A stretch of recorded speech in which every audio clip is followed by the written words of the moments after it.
Ready. Sure thing.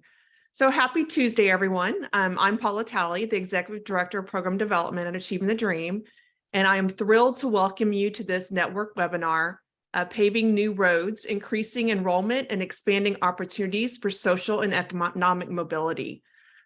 We hope that this is a really timely webinar since many of you are developing strategic enrollment plans in this environment where we see that most institutions are actually dealing with declining enrollments. As we get started, you started to share your temperatures for your location, but if you can also put your name, your role, and your institution in the chat too, that would be extremely helpful. This is in a webinar format, so please make sure that you ask all the questions you want. Share your thoughts, any resources that you have. Part of this is that network learning from each other. So you're going to hear from our two fabulous Achieving the Dream coaches, Dr. Naima Brown, who's the Vice President for Student Affairs at Santa Fe College in Gainesville, Florida, and Dr. Maritza Pierce, who's the Associate Vice Chancellor of Enrollment Management at Dallas College in Dallas, Texas. I am thrilled to turn it over to these two ladies, and we will be back at the end to answer your questions. Next slide, please. Good morning, everyone. It's such a pleasure to be with everybody today. Thank you so much for having us and welcome to our webinar this afternoon.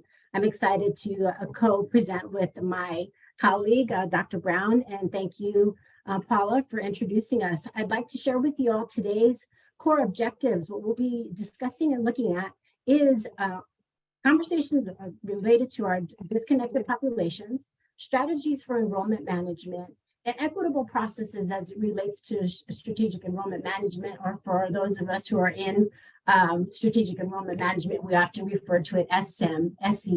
Next slide, please. So this afternoon, actually, well, for some it might still be morning, we are going to be focusing on what we're discussing predominantly as a new enrollment imperative. Everyone knows, and each and every one of us at our colleges has struggled tremendously in these last few years. Our higher education landscape has really been challenged by the pandemic and the needs for us to best serve our students during a time of great uncertainty and disruption in all of our lives, but in particular our students. So we want to take this afternoon or this morning to be able to share with you some of the strategies that we can employ and some understandings that we all might need to be able to best serve our students. So I'll begin with discussing the new enrollment imperative and how data is important as we move forward. One of the most important things, next slide, please. We must be mindful of access at all times. It is important for us to be able to share as a network that our students are at the core of the work that we do. We are all passionate and strong visionaries for the practices and the policies that we put in place to best support our students and make sure that we are particularly mindful and intentional of our most vulnerable populations. Next slide, please. Our new enrollment imperative speaks to us to be able to understand what we've gone through in the last few years. You'll note that this slide depicts some of the information that the National Student Clearinghouse has shared with us in terms of where we're at currently and where we're headed. The information that we are sharing with you this morning is based on the most recent data provided for fall 2022. It speaks to how the spring is beginning to see an increase in enrollment. There are brighter signs ahead of our students coming back to our colleges. So that means we must continue to work harder and be focused on the intentionality behind those practices and policies that I made reference to just a few minutes ago. It's good to see that we're able to create these policies, but we must be mindful of the fact that there are students that are still recovering with us. This growth is an indicator that there are strides that we're making forward, but we also have to understand that the pandemic has exacerbated the situations that we're all in. And each one of us as institutions and as practitioners have very different challenges in our areas. So we are certainly mindful of what we discussed today is not a one size fits all, at least from our institution's lens, but we definitely can adjust and be flexible in our practices to put into place some of the recommendations that Dr. Brown and I will share with you later on during the presentation. Next slide, please. This particular site showcases very specifically enrollments by sectors. What do we mean by that? Each one of the sectors at the bottom is identified on this slide in terms of public 4-year, private 4-year, public 2-year, private 2-year, or for-profit 4 years. One of the things that this demonstrates is year after year, pre-pandemic, through the pandemic, and to this point, how the enrollment has changed year over year. You'll note that for us, public 2-year institutions, we have suffered a decrease in comparison. At the time of the midst of the pandemic, we suffered a decrease of 10.5%.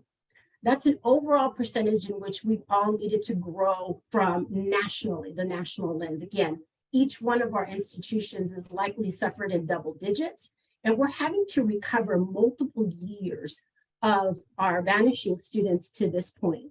So we want to be mindful of the fact that when we're creating our plans and working towards strategic enrollment management, having the conversation about SAM really has to resonate with all of our staff and all of our stakeholders. It is not easy to recover from double-digit enrollments from one point to the next. What we need to be mindful of when we're planning is that our staff needs to understand where we were, where we are, and where we're aiming to be.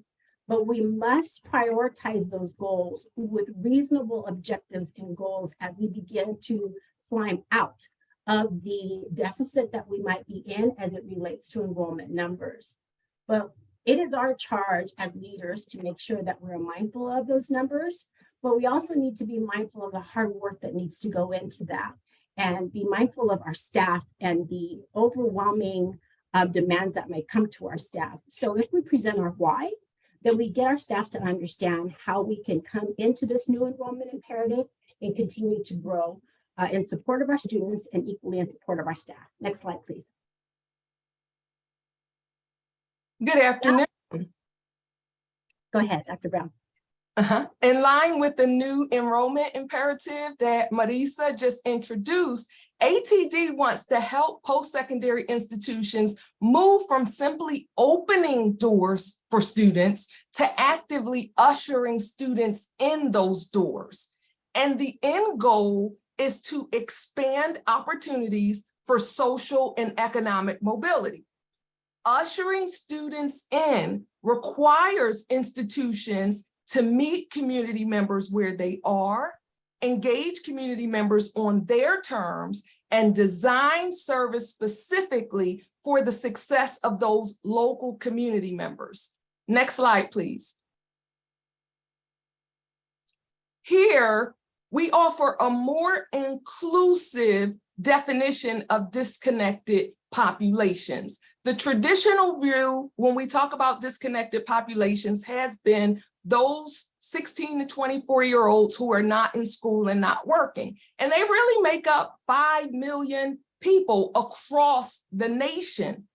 But we want to be more inclusive. So our definition is those members of the community that are detached from post-secondary education and removed from social and economic mobility. As you can see, we are adding in several different disconnected populations. So you see, we've got high school or less with no post-secondary education, and across the nation, there's 90 million people in that category. And then we've got some college, no credential. That's another 40 million people, and most of them come from community colleges.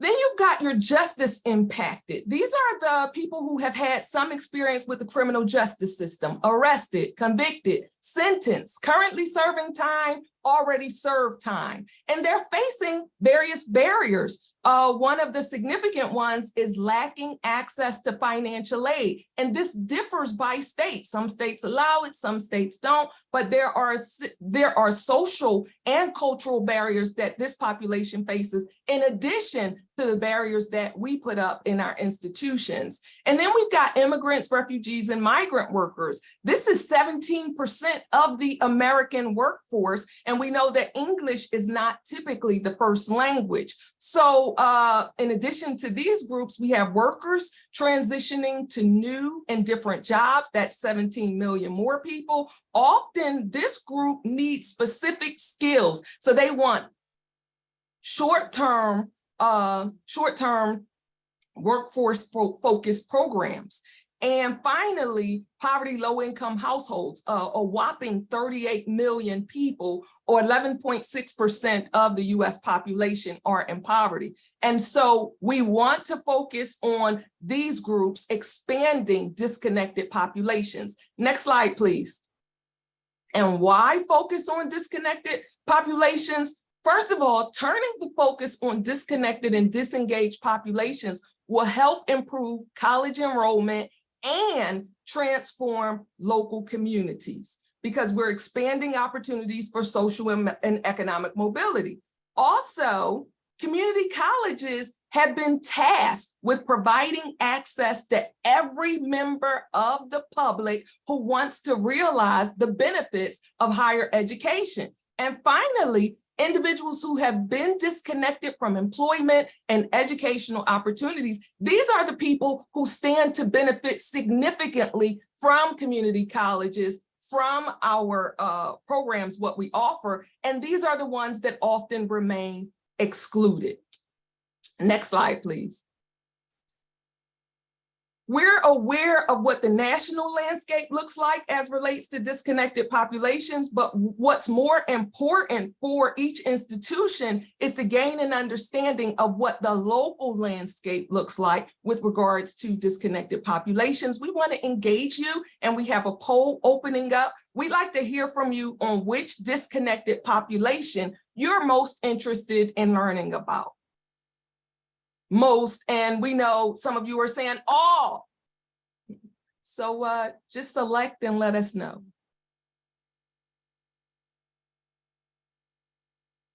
It's a hard choice, and I think that you're going to see that the local community is really dependent on local circumstances. We know that some communities offer refuge to immigrants coming in, and so we see some colleges really reaching out to those populations. We know depending on where you are located in the nation, you're going to have a different number of justice impacted students or workers transitioning.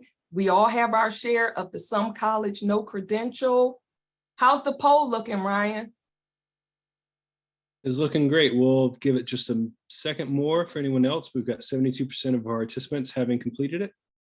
All right. 43, 75%. We'll go ahead and end it. And you should be seeing the results. Oh, let me click share results. I don't see them. Yeah, they're coming through. I'm sorry, right now. Oh, there they are. Okay. Looks like 34% some college, no credential, and then 27% poverty, low income households. Those are our biggest two, creating more than half of the population. We're not surprised by the some college, no credential, because we've all lost enrollment and there's an opportunity to gain there. And poverty, low income is across the United States. We see the traditional at 6%, high school at 4%, justice impacted only, oh, I'm sorry, I did that wrong. Traditional was at 14%. And justice impacted at 5%. The workers transitioning to new and different jobs was at 7%. And some have a different disconnected population, which we didn't list here. So we appreciate you sharing. And we know, even based on these results and based on what you put in the chat of where you're from, each, this webinar represents people from all across the country. And each local community has some share of these disconnected populations. Some more than others. And what we encourage you to do is a deep dive into your local community and gain an understanding of the different disconnected populations there. Find out about the needs that they say they have and the obstacles that they're facing. And in this webinar, Marisa and I will share different high impact strategies that you may choose to apply to the specific groups. Next slide, please. There's good news. The good news for leaders of post-secondary institutions is that disconnected populations are very interested in pursuing post-secondary education. We've got an audience that's interested.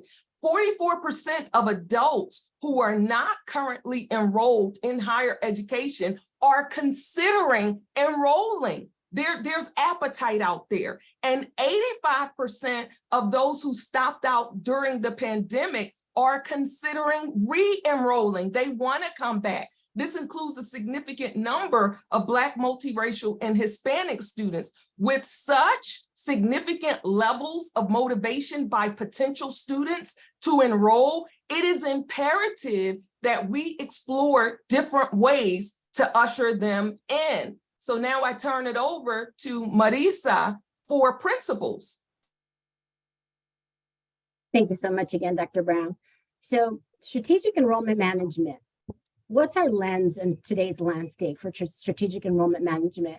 I'd be remiss if I didn't start by sharing with you all that we have all been in a situation where we traditionally refer to enrollment management as an activity that occurs on the front end of the work that we do. People often think of admissions, recruitment, financial aid, advising, and perhaps new student orientation. But for sure, admissions, recruitment, and financial aid are at the core of when someone says enrollment management. Now, this is broadly the case with our staff members that are not engaged deeply with enrollment management for a comprehensive approach. All that to say that we need to be in a situation where we understand that this is a student success framework that requires for us to be mindful of the positioning of strategic enrollment management. It is a student success continuum. It's important to understand that strategic enrollment management encompasses the connection, the entry, the progression, and completion of a student.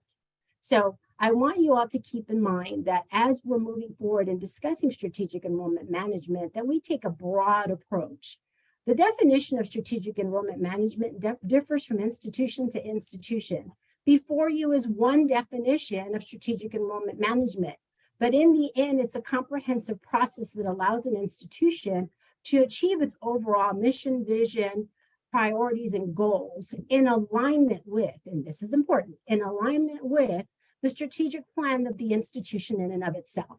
So I think it's very important that as we're conveying our planning and our structuring of a strategic enrollment management, the first thing that we need to do as leaders and as colleagues within this dynamic is ensure that we understand what definition best suits our institution, but it's representative of the core of the definition that's been shared with us through various research entities or various research resources. Every time you read about SEM, you're likely to find either a small definition of SEM, just to get to the core of things, or you're likely to find an elaborate definition. I'll define the definition before you right now as a little bit more elaborate for the purposes of overall strategic enrollment management. Next slide, please. So strategic enrollment management has multiple components. This is just but an overview of the key components that need to go into all of our strategic enrollment management planning. Understandably so, at the core of strategic enrollment management is, and I'll start saying SEM because it's a little bit easier, and because if I keep saying strategic enrollment management, I might get fumbled up in my words. But SEM is really representative of a cross-functional effort that we do with all of our institutions and our colleagues. That means that we can not only have student success at the table or student services at the table. It's important and equally a great imperative, if not paramount, that we have all of our partners at the table. That means student success, that means academic affairs, workforce, IT, IE, IR, and marketing and branding at your institutions, and all others that compose the elements of an institution. It is something that needs to be incorporated again into our overall planning. And quite frankly, most importantly, we need to have our finance teams at the table, because we also have to remember that enrollment drives our funding in part. Each one of our institutions, that's a whole other conversation, might be driven by a funding model.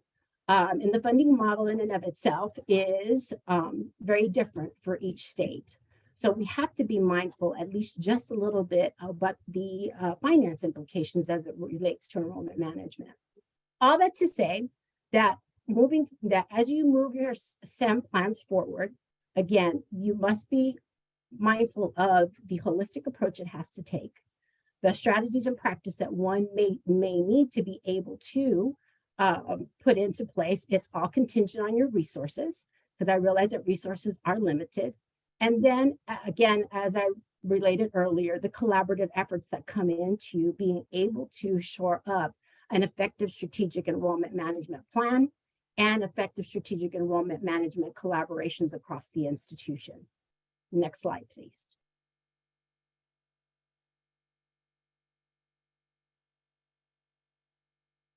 It's important to remember that SEM requires an ecosystem. The ecosystem in and of itself is likely a focus on these four particular identified categories. They're not the only ones, but they are the ones that we must be mindful of. Again, I spoke a little bit to collaboration and communication, and I have not made reference to systems and processes or marketing and marketing networks, but let me talk a little bit about how those things are important. So we talked a little bit about collaboration, but we haven't spoken about communication. Communication must be transparent, and it must occur from top to bottom and bottom to top. We all have struggles with communication. We know that. It is something that we continue to refine and reinforce daily in our efforts. But once you are able to get a succinct plan down, it'll help everybody across the institution to understand the importance of strategic enrollment management and how it helps with our disconnected populations and be able to support them and the needs that they have. One of the things that comes from SEM is that you have the ability to create a plan that focuses broadly on our first time in college students and our students that are going through the process. We all know greatly that a strategic enrollment management plan really needs to be refined in the retention efforts. Everyone knows that it is easier to bring a student in than it is to keep one. And so the retention plan of these efforts really speaks to us defining and understanding the needs of our students, particularly the ones that are most vulnerable.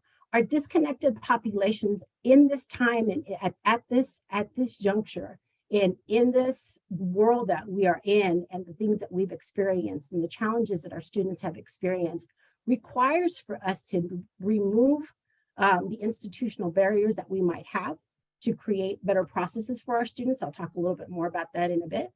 We also need to be very much aware of the needs of our particular students. Dr. Brown made reference to each of the disconnected populations that we are focused on today. But we also know that each and every one of you, as you indicated, might have other populations that need specific support. The programming that we develop needs to be such that it calls to supporting the specific needs of our disconnected populations.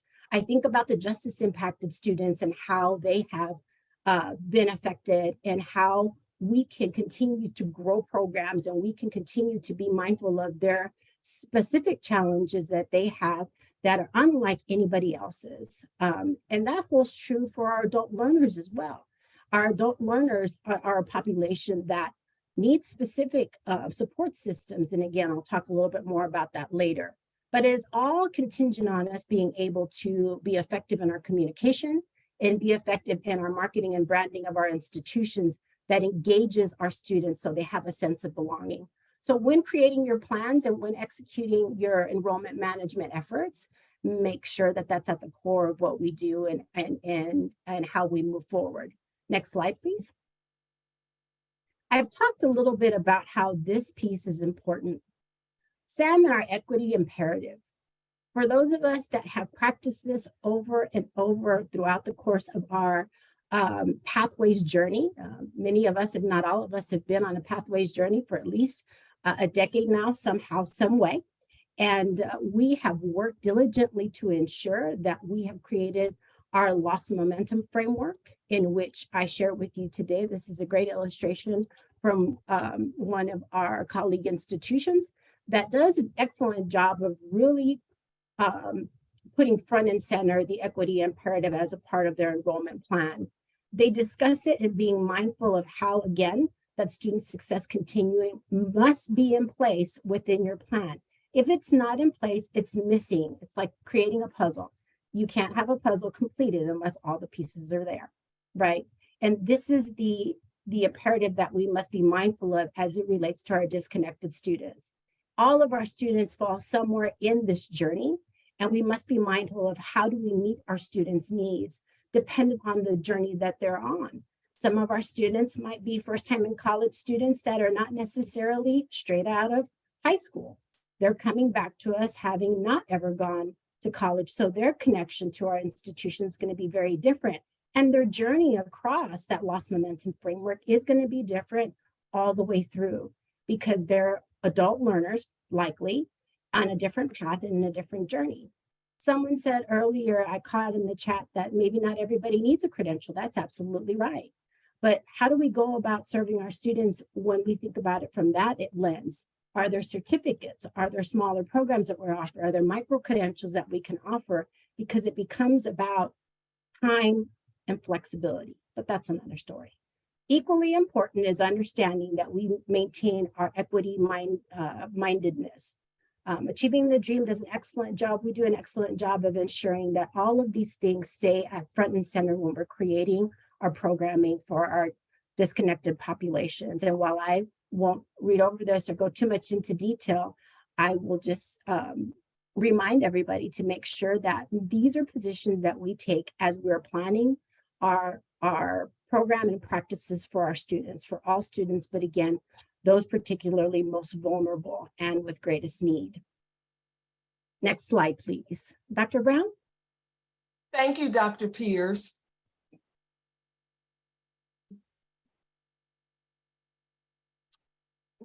Go back one, please. I'm sorry. Yes. Most of us have innovatively applied strategic enrollment management principles to the populations that we've served for many, many years, especially those students that are coming directly from high school. What we want to introduce today is how we can apply those principles to equitably enroll and support students from populations that have not historically engaged with post-secondary education and training, and in those programs that will lead to social and economic mobility across generations. This is the key to increasing the vibrancy of local communities, so we transition to the strategies for increasing enrollment and expanding opportunities for social and economic mobility. Also, the meat of what you came for today. Next slide, please. We want to consider adult learners because many of the disconnected populations that we outlined on the slide for you a few minutes ago, the ones that you actually voted on the poll about, they comprise a large number of adult learners. And some college, no credential is of interest to all of us. This slide shows data from interviews with adult students who are participating in the Reconnect program in Tennessee. You know, this program is an initiative to help more adult students return to college, students that had stopped out before. And the program has been in existence for 10 years, and we can see what Tennessee has learned, and we can use this. First, Adult learners often report that they don't have enough time for school. 50% of them work full time and 2/3 are responsible for childcare. So when we talk about higher education, it's squeezing it into the lives that they're currently living. And so one high impact strategy is course format flexibility. Flexible course formats are important, some online, some hybrid, to meet the students where they are and to engage them in ways that will work around their particular lifestyles.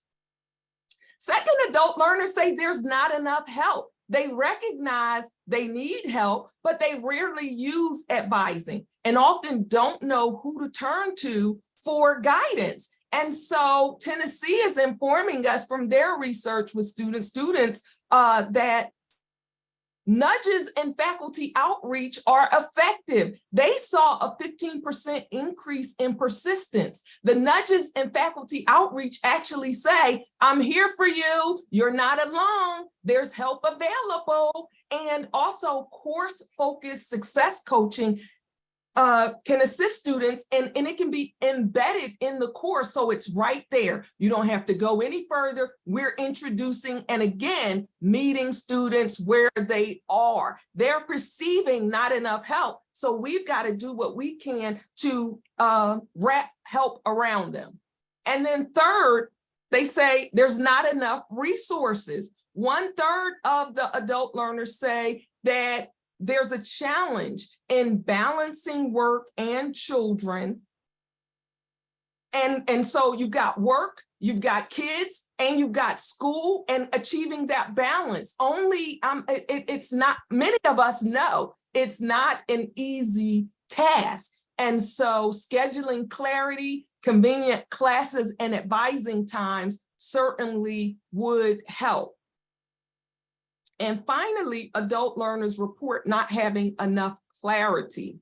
Job prospects are murky. What can I do with the degree in? I don't know what the pathway is, and I don't know what I'm actually going to earn. So we need to have more intense career advising, more intense exploration. And as Marisa talked about, some of the marketing that we do on our programs, and we'll be happy to share what some of our partners are doing.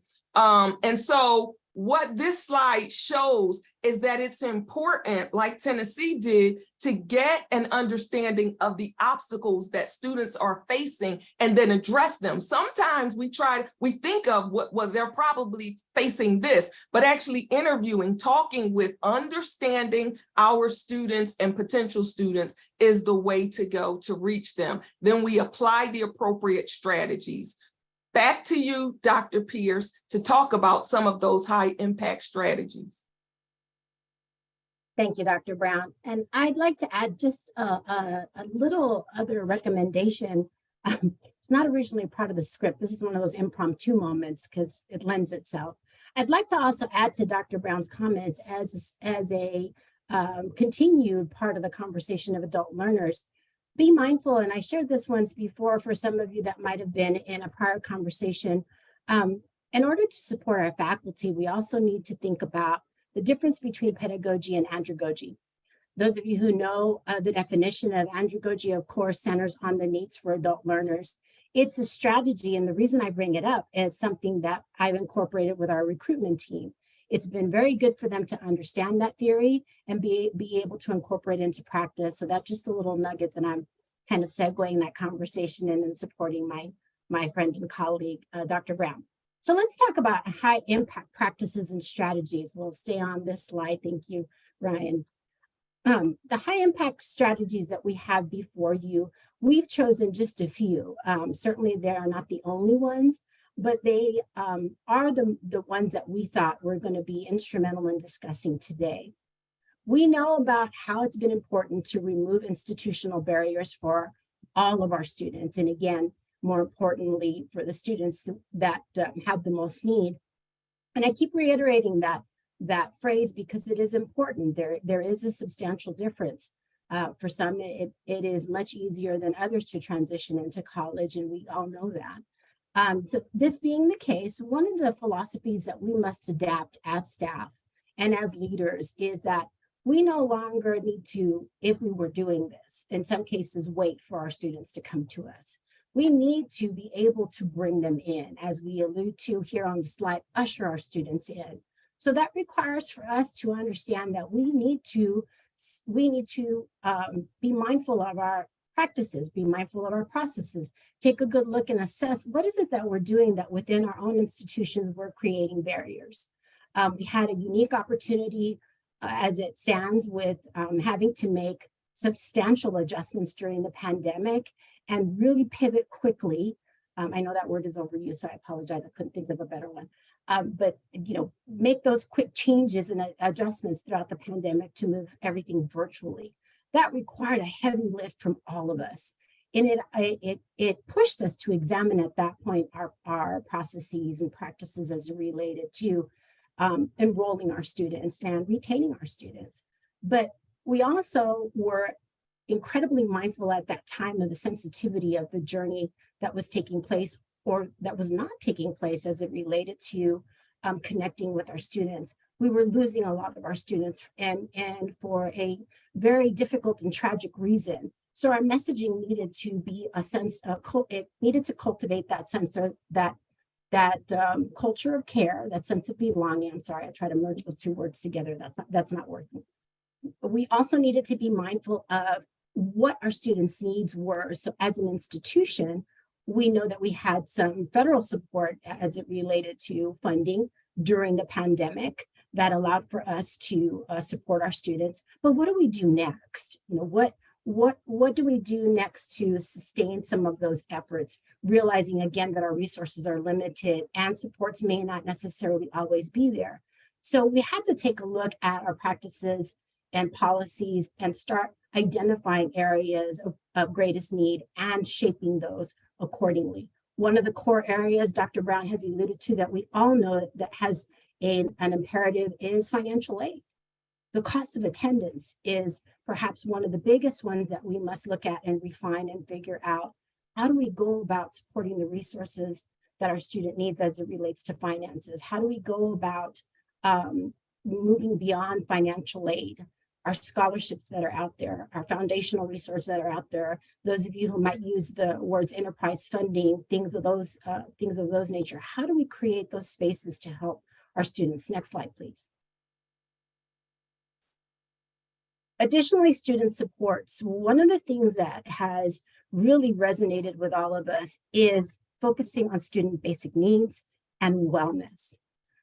Something that I think about all the time, and I know we all do, is the mental health of our students and what that means for them returning to college. Because again, those basic needs, there are priorities that they must put forward first that sometimes is an opportunity cost, right? For our students to be able to come back. They have to figure out what their priorities are. So how do we find that balance for them before you see some things that are identified that we need to be able to support and coordinate as teams?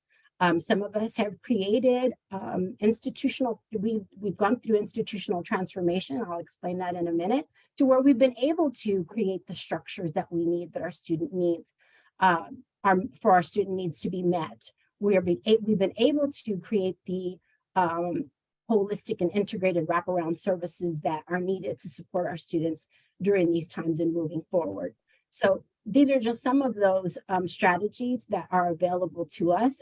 I know that there are very few, there are many, and all of you could probably share a wealth of information with us that we could build upon this particular strategy as it relates to student supports. Next slide, please. Building partnerships. Perhaps one of the equally, and if not most important things that we do internally and externally is the building of partnerships. It is incredibly rewarding to be able to work, again, not just within our colleges, but outside of our colleges, and understand that in doing this, we meet the needs of our students in various ways. The outreach to communities is our lens to the outside world. We work internally, we work to do the best that we can for our students, but oftentimes we spend our time in our offices in our meetings, creating the worlds for our students. And we don't often have a lot of time to be able to be outside and understand, what's going on, what's happening, how can our communities help us? Unless, of course, your workforce, which is great because that's the lens of their world. But how do we collaborate with our workforce teams to be able to build that kind of need and be able to build and strengthen that partnership?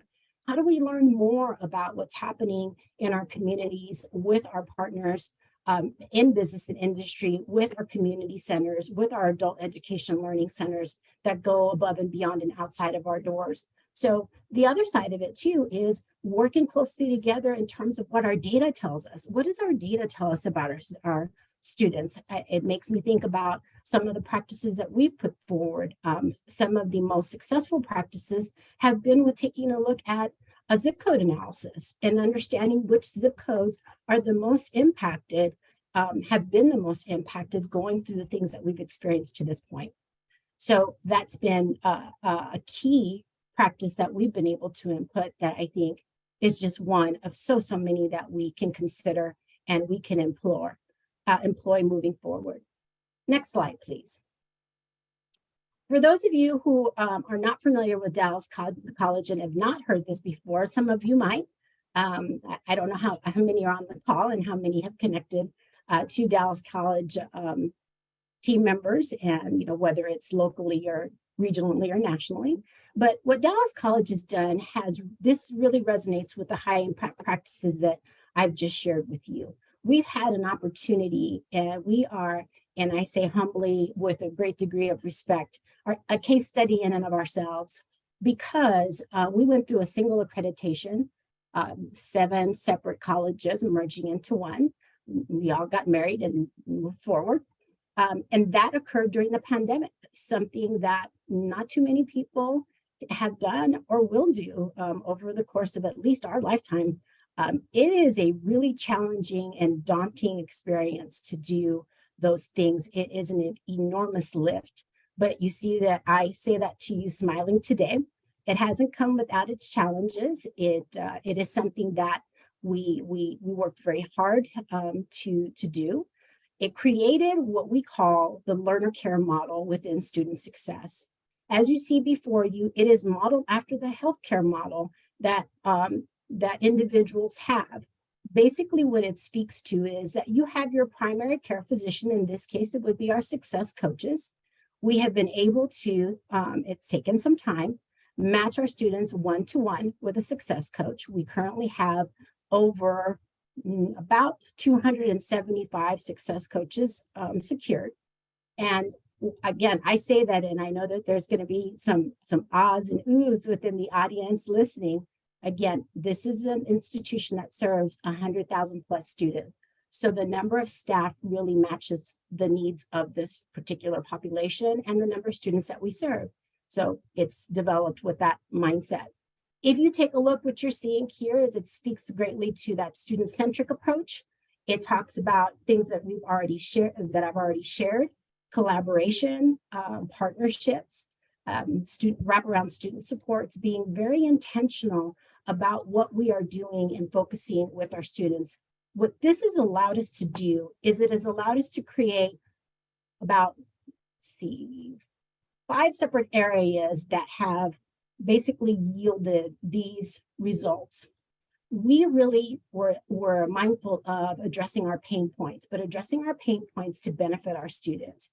So that being said, what we wound up doing is creating an enrollment management, for example, in that particular area, admissions, recruitment, financial aid, and those that typically fall under the enrollment management umbrella. What we did is create consistent engagement and communications for our populations. And we were very mindful of, again, what those needs were. It wasn't just about your core populations, first time in college, continuing students, transfer students. It was about a myriad of student populations that we could serve. We could probably list anywhere from 15 to 25 different populations, most of which encompass our adult learners.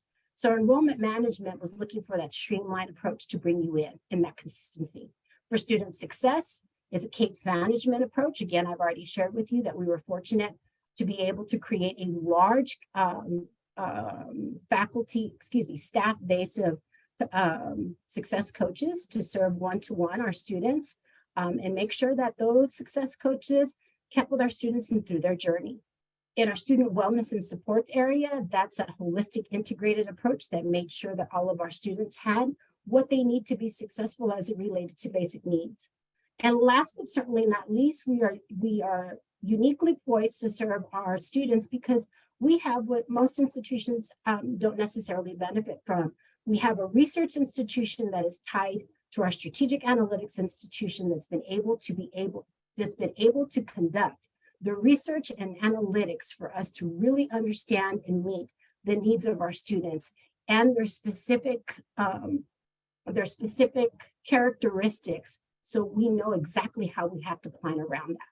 So we create our programming and our structure specifically to each and every one of the student populations that we focus on. Next slide, please. And another high impact strategy involves unpacking program data. The Community College Research Center, CCRC, recommends that post-secondary institutions explore the economic returns for the different credentials that we offer. There are some credentials that lead to significantly higher salaries, job demand, and opportunities for growth. Disconnected populations will benefit from having a range of options that lead to good jobs. And the CCRC offers a tool to unpack our program data.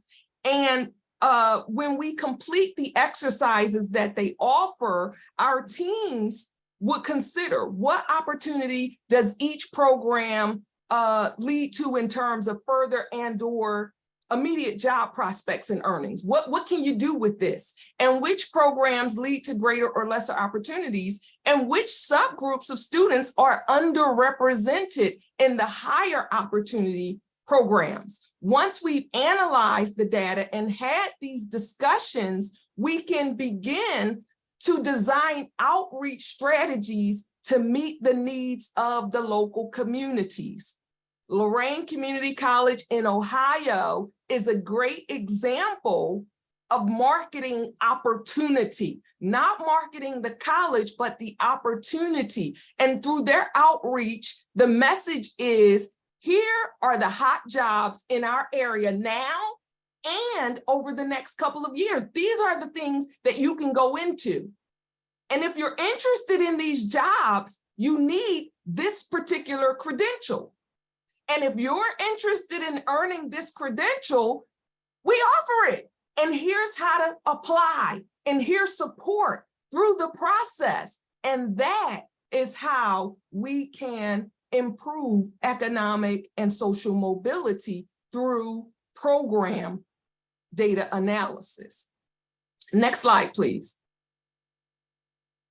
Another excellent example of a college ushering in disconnected and disengaged residents is Broward College through the Broward Up program. Broward College in Florida launched an extremely impactful program to usher disconnected residents into the institution to improve social and economic mobility in their community. Broward gained a deep understanding of their community, and as Marisa said earlier, by uncovering zip code data. They looked at which zip codes had a disproportionately high rate of unemployment, a low rate of educational attainment, and lower income rates. And using that data, they offered free in-demand courses, and they used different modalities. So face-to-face at local areas, fully online, and also some remote instructor-led. So they're meeting the students where they are. And then again, some courses will lead to college certificates like Microsoft Excel, data analysis, project management, and QuickBooks. But others will lead to industry certifications like information technology, manufacturing, and health sciences. Because of the strong partnerships that they develop, they were able to offer these courses at no cost to the residents. So this is an awesome example of using high impact practices to usher in disconnected populations and transform the community. Thank you. We'll move, over to you, Ryan. Thank you, Dr. Pierce and Dr. Brown. Ryan, feel free to join.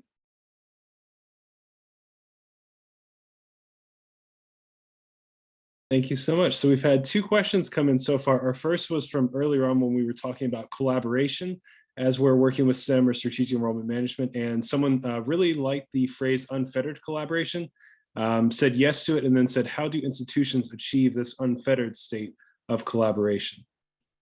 And that's a fantastic question. So as I alluded to earlier, in terms of, unfettered is that unrestrained, right? That you feel comfortable on the element to be able to, move forward with that cross collaboration or strategic enrollment management. It doesn't come easy. And it's something that really requires for us to establish credibility and validity in the work that we do. And so I really think it's about engaging leadership. It's about creating, and that's a whole other presentation, right? Creating the team that's going to project manage SEM and starting incrementally with the process that is SEM. It starts at the top. The leadership comes together as a senior executive leadership, let's say task force. The task force presumes that at some point they will dismantle, and I say dismantle in the sense of they'll move on and allow for other subgroups to take the work forward, because at the end of the day, it's really about relying on the shared governance and expertise of others. So I think it's really about being able to communicate the value of SEM, setting the tone at the top, and incrementally establishing that buy-in from all of our constituents and shareholders, that I need coffee at 2:00 in the afternoon or 1. But anyway, it's about those processes that require for us to be able to get to that unrestrained and comfortable element. It takes time. It does not happen overnight. Thank you, Dr. Pierce. And Ryan put another question in the chat that maybe you two could answer. Can you talk a little bit more about how colleges are using nudges and catching students in a timely way when they begin to struggle to intervene? Of course. So one of the things that I think that is important, or it has at least worked in the work that I've been able to do with the community colleges that I've served over the years, is having that key relationship with our marketing teams. And our marketing teams help enable us to be able to create the communication plans that will help our students, that will help us engage with our students. So it's about making sure that the communications are developed by the experts and are tailored as the needs are relevant. One of the key phrases that I often use is that communication needs to be actionable, relevant, and timely.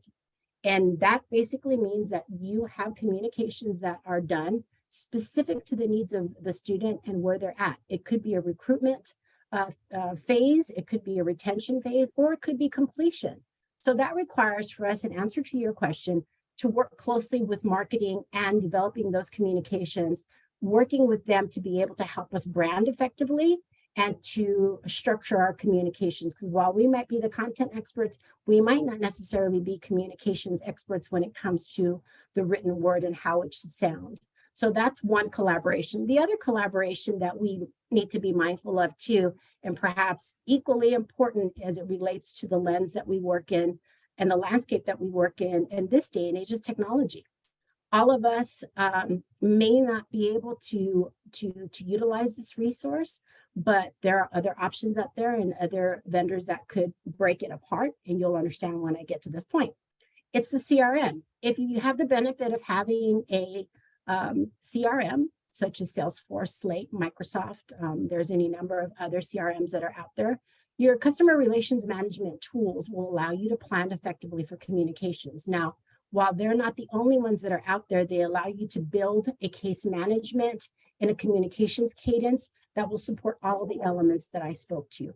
So those are the two things very broadly, very briefly speaking. We can have an extended conversation at another time.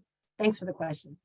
And I'll add to that I was specifically noting the Tennessee Reconnect program, and they've used text messaging, emails, as well as alerts to remind students about eligibility requirements for financial aid, to remind students of what they need to do to finish the enrollment process.